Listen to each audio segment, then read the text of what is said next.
Wendy, welcome to Doughnut Discussions. Thank you so much for having me. It's great to be here.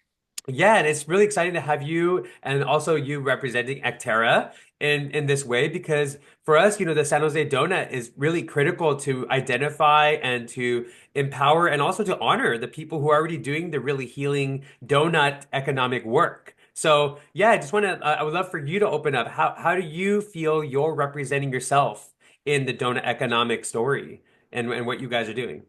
Yeah, absolutely. So I can start with what our name represents. So people are sometimes asking me, what is Acterra? What does that mean? So it's the idea of act plus terra, Mother Earth. So we are action for a healthy planet, and our whole mission is about bringing people together to create local solutions for a healthy planet. And that right in there, I think encapsulates so much of the themes of donut economics in that we are both caring for communities as well as for the planet. So we can't lose sight of either of those boundaries. And yeah, we've been around since 1970, serving the community with educational resources. And I think it's important that we have sort of that long tradition to fall back on. Donut economics may be a newer thing, but we've been a part of the community for so long. I think that's kind of important. Um, and a lot of the work we do is reaching all different kinds of communities. We're so diverse here in the Bay Area, and it's really important that we think about the diversity of our people. But then also in our project that we're going to talk about today, the food forest, we're also combining that with biodiversity, right? And thinking about both of those angles. So yeah, there's a lot of elements I think we can get into. Yeah, I mean, I'm curious about this food forest because it is specifically in San Jose. And I wonder, at what stage are you guys at right now? What is the support you need? And I'm curious also how can this be a way to kind of like show how uh things can be done that can actually heal the donut in actual ways. So we actually there's a way that we can create some positive data. I don't even know what the language is. Like, most data we research what's wrong. How do we like research how to fix the problem, too? But yeah, where are you guys at? What stage and what do you need with this? Yeah, that's a great question. So the Food Forest is a new project that Acterra has taken on alongside the other members of the Homegrown Bay Area Coalition. And I believe you had another person on your discussions recently, Lisa Charpentier. She's been really, really instrumental and Mhm. foundational in this project. So our vision at Acterra is to create a food forest that would provide food, nutrition, and food for everyone in the community.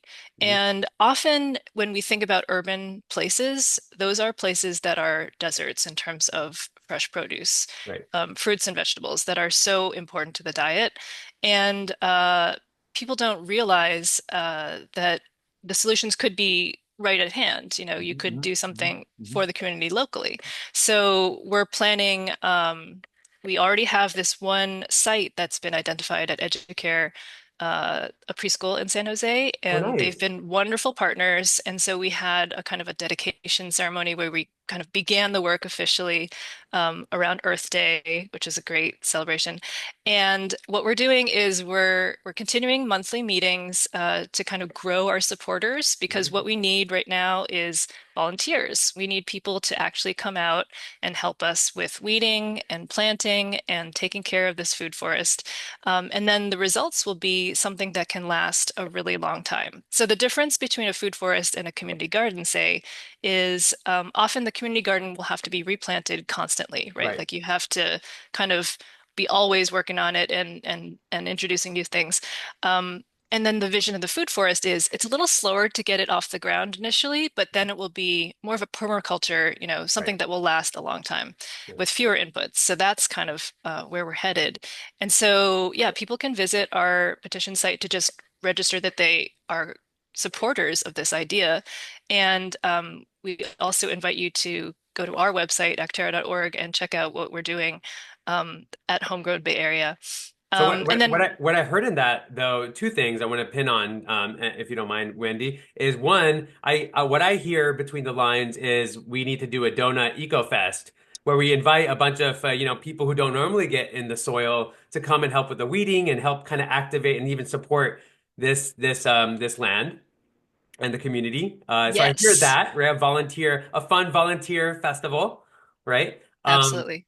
And the other thing I want to point out is I'm really grateful that you brought up it's not a community garden space because that's usually what people think is that you have the boxes and things and you have to build. There's a lot of costs and like that costs get added up and a lot of limitations. You need to hire a contractor and there's all these limitations, right? But what you're talking about with being more permaculture, and I've been studying syntropic farming, which is actually thinking about like the indigenous ways we farm, which is actually creating a lot of abundance and creating a lot of biodiversity, and also that biodiversity creating more resilience too, based ecological resilience, but also resilience against all the pollution that we create as well too, right? Yes, that's so true. Having plants is such a great cleansing thing for the land compared to all the paved surfaces. It's better for flooding, reducing flooding. It's better for air quality. So many good benefits from that, and so many benefits from people just being outdoors. I think it's documented right now that currently children spend 10 minutes a day outside playing, and that's really not kind of, where we need to be. So a lot of this element of creating food forests is for education as well, because, where does your food come from? It comes from these great trees, it comes from the Right. soil, it comes from all these plants, and getting kids excited about that is one of our goals. Amazing. That's awesome. Yeah, that's hits on many notes for me. Especially as somebody who still continues to teach and work with teenagers and kids. I find it so critical how different kids, bad kids like ADD kids and just bad behavior kids, how different they are when they're working on the land. When you give them some responsibilities to care for nature, they're totally different human beings. Yes, and it's so funny when kids haven't encountered a particular food before, but then they see it in the ground and they pull it out of the ground or something like that. That is a moment that they remember, and they won't Totally. be afraid of that thing anymore. Totally. And the insects and I mean they love it. I mean I love doing earthworm stuff with kids because they have no fear. They're totally in it. They love it. Yeah. But they also like gain a valuable understanding relationship when they understand what those organisms do and how valuable they are and they're not just, yucky things, right? That we have to clean. Yeah, I think regularly on sort of farm trips, the compost pile is like the highlight of all kids' experiences. Oh man, wait till we build eco toilets and midnight soil. Wait, that's gonna do the poop toilets. That excites me. But so okay, so I totally interrupted you, but continue, please. And by the way, what was the name of the elementary that this was at? Oh yeah, it's called Educare, and it's a wonderful preschool. They actually have several different garden spaces. Oh, Uh, really? yeah, it's called Educare California at Silicon Valley. And they have a wonderful community garden there. They also have a teaching garden. And now they've offered us this wonderful space for our food forest. And yeah, we couldn't be more thrilled with having them as a partner. They're also really connected to not just children, but parents and grandparents and elders in the community. One That's of the feedback sessions we held, some of the most enthusiastic people who want to do this gardening are the elders. And they spoke to us about the different kinds of plants that they would like to see in the food forest, and they were really excited about the project. So I love that we're linking, multiple generations. cool. Oh, is that like right here, like in this like green area, green space area, or is it this Yeah, whole? there's like it's yeah, I think if you're there's I can't really point it out, but yeah, it's a pretty beautiful campus, and I encourage anyone who is in San Jose to come by and check it out. They're actually open. Some of their spaces are open to the public during office hours. They have they're adjacent to Santee Elementary also. So Ah, yeah, that's why I'm looking at Santee Elementary. Cool. yeah. And I love that you said that the elders want to be a part of it. I think that's super key because then I love things that are polysolutionary, right? And I think right now too, for a lot of folks who are, I mean, I look at my parents, right, that grew up on the farm, and when they moved to America as immigrants, they didn't have any access to farming. And so you can see also I see this a lot with my uncles and aunts, like those disconnections to land lead to substance abuse and domestic issues and just like unhealthiness that relates to not actually continuing your practice and connection and relationships to land. So I love this aspect of maybe creating bridges for any of the immigrant families or immigrant grandparents who are, have been disconnected from their motherlands, from where they come from, and how they can actually grow some of their more native seeds and stuff like that. So that's awesome. Yeah, we're really excited about that, and maybe even having, ways of passing down recipes, because when you pick those herbs and they have that particular smell, that takes you back to the home country or whatever. It's a really nice gift to be able to pass that on to the next generation. And I love that there's also like a pretty large, like a Japanese friendship garden, and there's like a zoo. So there's like really close by, there's a bunch of stuff. Oh Yeah. yeah, well, San Jose is packed with all kinds of stuff. This is awesome. So okay, so this is okay. So put a pin in this. This is exciting to me because I also see it as a potential way where we can continue to support and build a relationship with Acterra. But I'm curious too. What are some of the what are what are some of the ways that you're imagining Acterra can be activated and supported and because this is one initiative. What are the other ways that Acterra is kind of doing things in San Jose specifically? Yeah, so Acterra has four pillars, and one of them is beneficial electrification. So that's bringing clean energy to both housing and transportation. So that's so critical. As we know, we're uh, running the planet into the ground by overuse of fossil fuels, and Mhm. that's creating all the warming. So switching to gas-free is just, Mhm. understood to be a default. And that's what we're helping people do is make it more affordable and educate people who are a little skeptical. Right. So we have all these programs about EVs as Cool. another solution to get out of gas cars and how to green your home through electrification. We also have this air quality program that is really important in understanding where air quality is suffering and where we might need to do more work. And then we have our food pillar. Thank you for putting that up there. It's so helpful. Um, so yeah, we educate people about their own carbon footprint in terms of their food choices. The food system is really, really flawed in many Mhm. ways. Mhm. Industrialization of agriculture is really a problem. So we're getting people to think more about their diets in terms of, do I have to have this beef burger? Can I just have this Mhm. delicious black bean burger instead? We also have resources for people who want to run businesses. So, Mhm. climate-friendly kitchens is for people who are trying to make their businesses more sustainable, offer more green options on their menus. And we also support education on MICO. I don't know if you're familiar with MICO. It's the Micro Enterprise Kitchen program. Cool. So, people who run they just are passionate about cooking and they run business out of their home. It's a way to get them grants to actually make their businesses thrive. So we're excited to help support that effort. And then Amazing. we've talked about homegrown Bay Area, and we're also involved in the broader food system, both in San Mateo and Santa Clara counties. So that's food. And then we have an education wing as well, and that's a lot of work with middle school students. They do field trips to different gardens and farms, and like we were talking about, get to experience that. And then we work with high schoolers as well. So yeah, there's a lot going on. And then where you can't see where your head is, that's the advocacy wing. And we do a lot of policy work because a lot of the changes that we want to see will be faster if Yeah. we implement policy change. That, So, like, it's nice for everybody to make their own separate individual decisions, but we really want policy to steer us in the right direction faster. exactly. Yeah, that's critical because otherwise it doesn't last, it's not long lasting.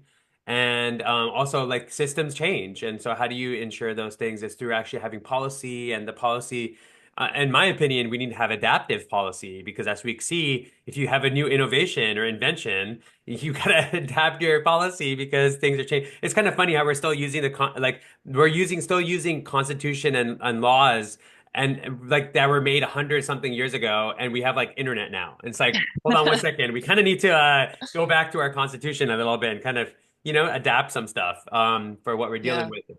But I love this aspect, like this very clear how you guys are kind of using this is kind of your guys' pillars, and it's holding the organization, together. And I'm curious, as an organization, what are some of the challenges you guys face, in terms of the work you do? Because one of the reasons why we're doing this San Jose Donut too is kind of also to bring everybody together, like bring all these different organizations, all these different maybe where people weren't collaborating before. We want to create those bridges because in our opinion, everybody fits in the donut. Like everybody's work, everybody's missions fit in the donut, right? Because we all want people to be healthy and we want places to be safe and just, right? So where do you guys feel there's challenges? Like where are some spaces you guys haven't been able to, make or yeah, what is the challenges in the organization that you guys have faced?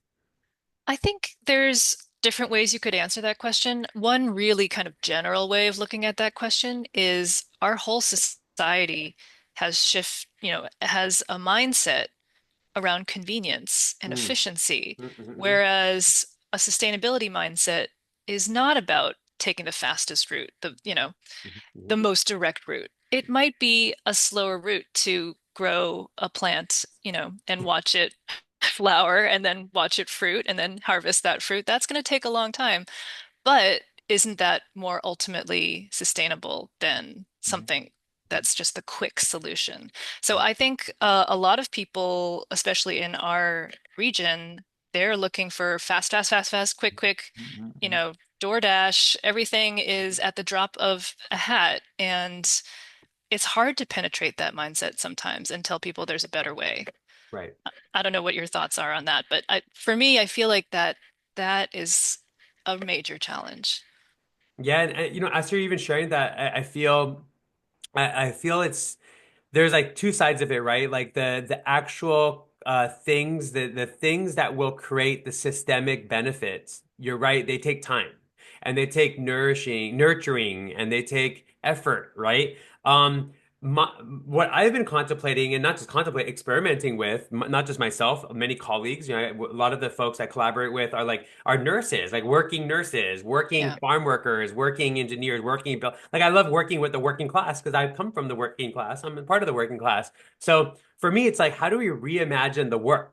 Like the effort we Mhm. have to make when it comes to nurturing that plant or nurturing that land, or maybe building the electrification systems to allow for there to be more EV, right? All these different things that need to be done. How do we make that work fun? Like, how do Yeah. we make it, how do we make it celebratory? Like, we don't go to a music festival. The music festival is actually taking care of the plants and building the systems, right? It's not, you have to go and escape to Right. build those things. Like, you work a lot and then you get stressed out and burned out, then you go on vacation. It's like, no, we're Yeah. doing the work and we feel great already. That's already kind of like a vacation. Yeah, the parallel to that I see is traveling by e-bike or transit. It's like the journey is the fun. You're Yes. you're getting on the bike and you're gonna not just like go drive to the gym and get some steps there, but you're going to actually move, you know, in a way that gives you exercise and is also delightful. So yeah, Exactly. it's all about that reimagining. I love that way of framing it. Another thing I was going to mention is with food, just the act of cooking or the act of Mhm, preparing food mhm, mhm, together in mhm, community, that is mhm. so important. People love to eat Mhm. together, Oh cook yeah. together. So anytime you can make a task or a chore into something Mhm. that's communal like that, that's wonderful. Yeah, it's a game changer. And it also kind of brings, I think it dissolves a lot of the perceived separations we have too, right? There's a lot of perceived political, philosophical, generational Mhm. separations. And I think food mix it brings it all together, I feel. Like it's hard to be like, like, oh no, I can't eat with the old folks when you're hungry and then, everybody's eating together.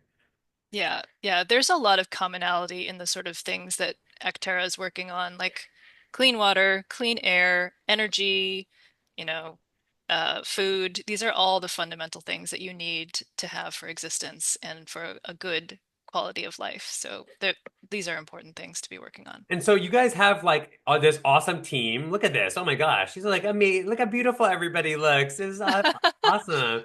So, okay, so she's the boss, okay, of course. But it seems like you guys have such a cool, like diverse team coming from different walks of life.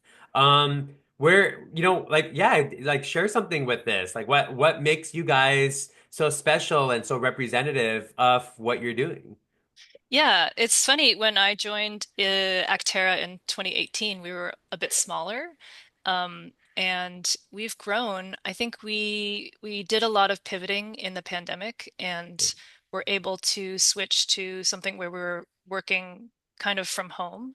And we just kept that. We still have an office, but we're mostly working from home because that allows us to come from all corners of the Bay Area. We don't have to commute every day to one spot in Palo Alto like we used to. So we are all over the Bay Area, and I think that's part of our diversity. Uh, and we just try to live our values. You know, we try to represent our communities the best way we can, and I think we draw from those different communities, as you've noticed. Yeah, I love that. But you guys are missing an Indian, especially a Punjabi with the, you know, Yeah, we need a Punjabi. Maybe you we got a lot can of Punjabis in the suggest Bay Area, you know. suggest some people. We would definitely bring a lot of energy, you know, to anything that's happening, and a lot of good food too. So yeah, so this is awesome. I also, well, you know, one of the things I came across was you guys are hosting something. Where is this? Oh my gosh. Oh, there it is. There's on May 17th. There's a Yeah, prompt. So what's tell it, share what this is and how folks can maybe come and contribute too. yeah, this is our biggest community building event of the year. We have it every year, but every year we have a slightly different theme. This year, the theme is dominated by the fact that we're celebrating our 55th anniversary. And we have wonderful collaborators at Hidden Villa. I don't know if you've been to Hidden Villa in Oh. Los Altos Hills. It's a wonderful place. It's just beautiful. It's a little gem. Um, I highly recommend you visit. There's a farm with working, gardens, some really cute chickens and pigs and all that wonderful stuff. And we'll be having our regular program with speakers. We have invited guests, including Dr. Rob Jackson, who's an expert on all things carbon and all things climate. Cool. And we'll be having speakers, we'll be having awards for different groups. And then we'll be having food and dancing and just celebrating each other's company because we've all known each other a long time and we're always looking for new faces too. So yeah, if anyone wants to join us, we'd love to have you. Yeah, I mean, I might nudge into there. I can always offer some like sacred flute playing and like a moment of meditation or sacredness if you guys need that. I don't want to like force you into the hole, but you know, maybe you can share with your team if I can come and kind of just share a moment, you know, of yeah, a moment of well-being, right? Yeah, Remembering. it's all about being together and celebrating community and what we can achieve together. So yeah, sounds beautiful to me.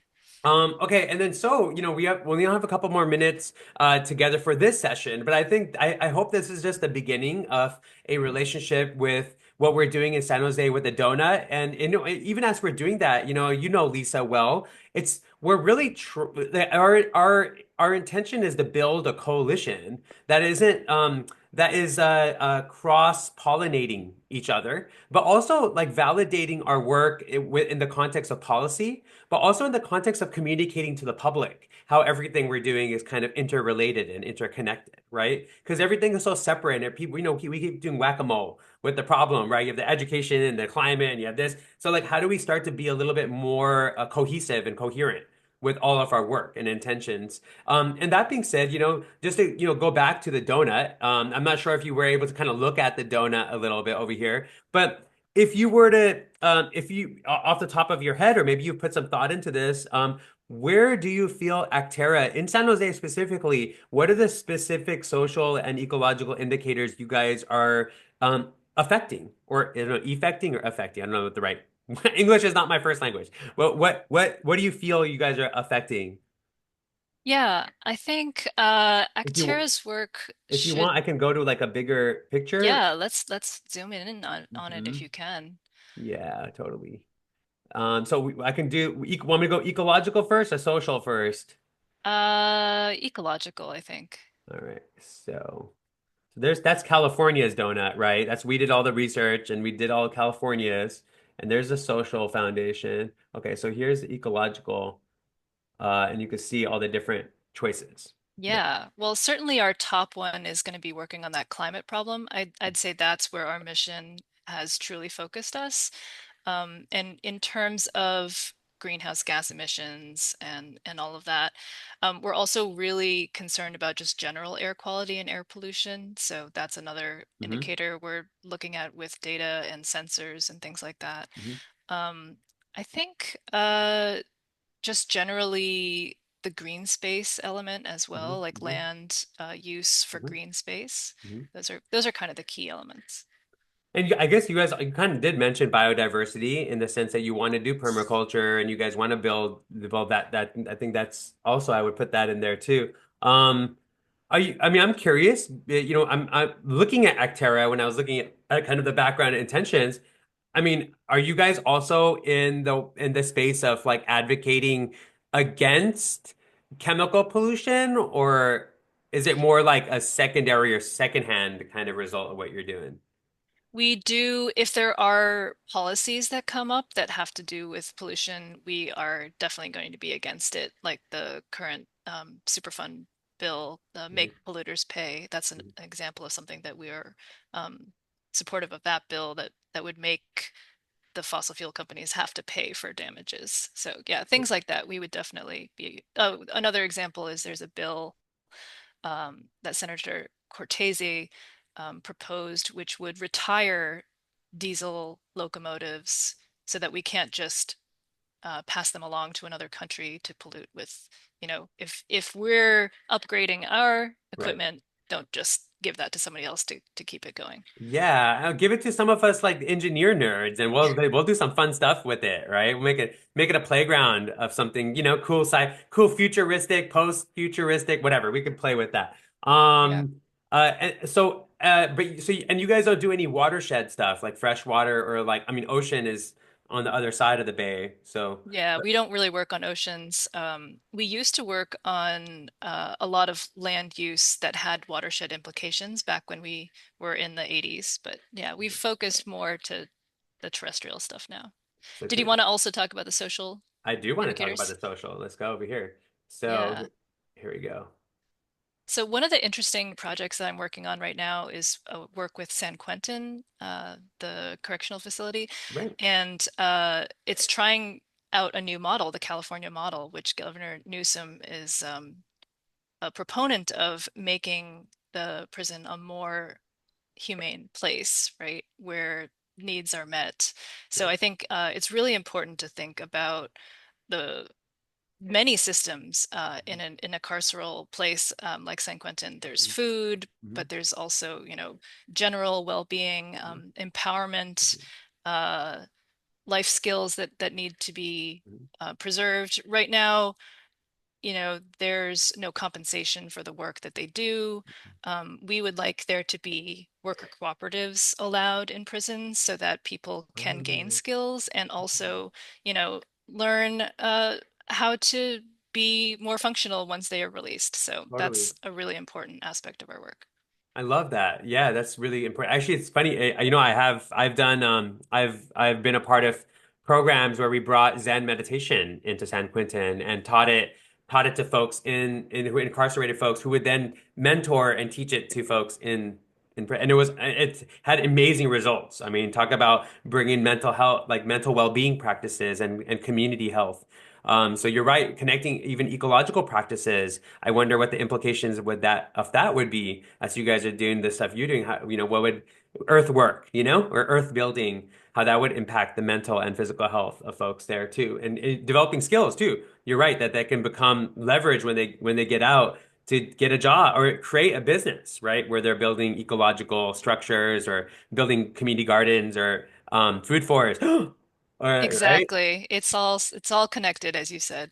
Yeah, Uh, so there's a bill currently in the Assembly. It's 746, the Inmate Cooperative Program, what? and we're a supportive of that. So it's introduced by Assemblymember Tina McKinner, and yeah, Whoa, I have to go into this. This is awesome. I'm all the organizations I'm a part of are cooperatives, like nonprofit. For everything I'm involved with is a co-op, so I'm totally on board with this. This is really interesting. All right, yeah. look at all this reading. Oh my God, good luck. with that. Where's Chat GPT? Tell me what it says real quick. I'll send you a Um, fact sheet, Indy. yeah, that'll be I've got nice. a two-pager for you to read. That's way better.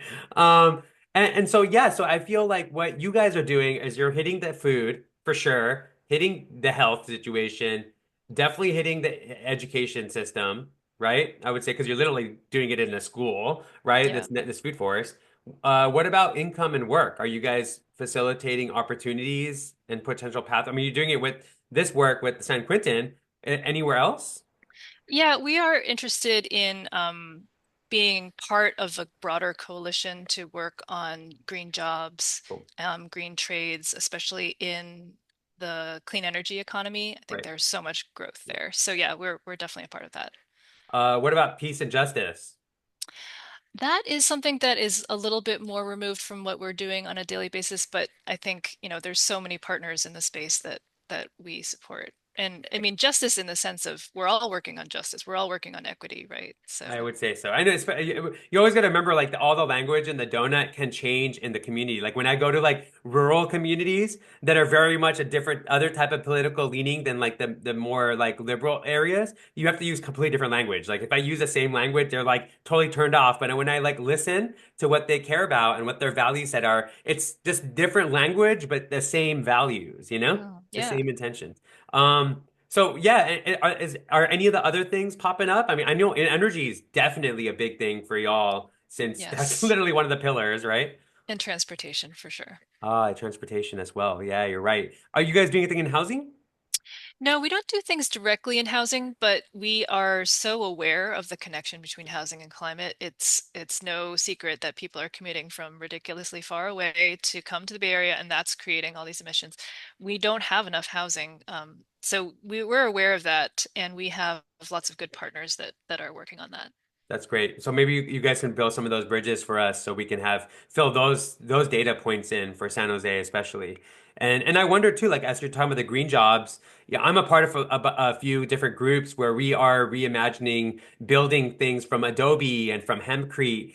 We've already built these structures, and they've some of them didn't burn in the LA fires, and whereas everything else burned, the Adobe structures didn't burn. So I wonder how we can start to actually create legislation, like or emergency legislation or insurance legislation that allows us to build more of these Adobe homes, and people can build it themselves and feel that kind of ownership of their home and not spend $200,000 to build something, but like actually maybe $10,000 and it's safer, you know?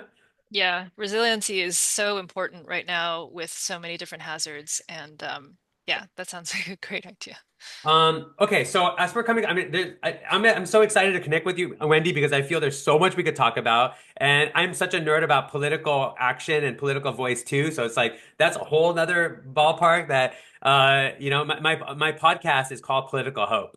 So Mm. I'll have to share that with you. So that I definitely that's where I channel a lot of the political stuff. But in this space, I wondered as we come to a close. What are some call to actions you have for folks out there, especially going for folks who listen to this and even post listening to it in like real time because May 17th is already here? What are some other ways that people can support?